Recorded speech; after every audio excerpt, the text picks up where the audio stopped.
One of the things we do at the respiratory clinic is to provide a pre-surgical assessment for patients with drug-resistant TB.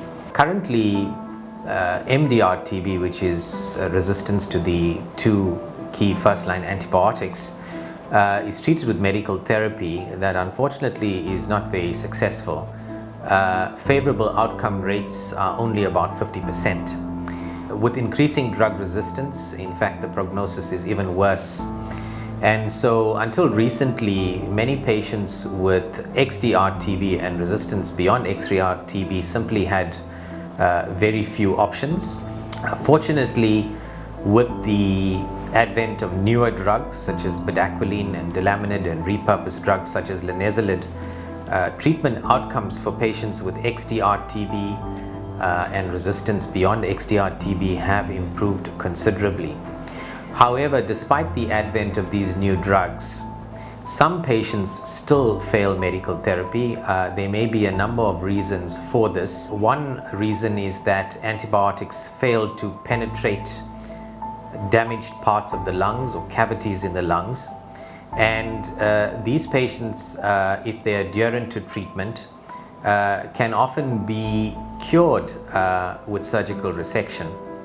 However, it's important to stress, as in the case of Goodman, who had a very good outcome, that this is a highly specialized service involving many resources and may not be affordable or even available in most TB endemic countries. A much better way to focus resources and to deal with the situation is to, number one, prevent drug-resistant TB in the first place, and secondly, to tackle drug-resistant TB in its earlier stages, for example, at the stage of MDR TB, rather than lead this to surgical resection when we get resistance beyond XDR TB.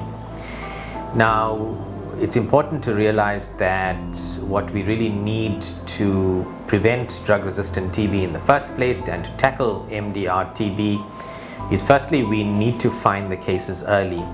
By the time we make the diagnosis of MDR TB, almost all the transmission has already occurred.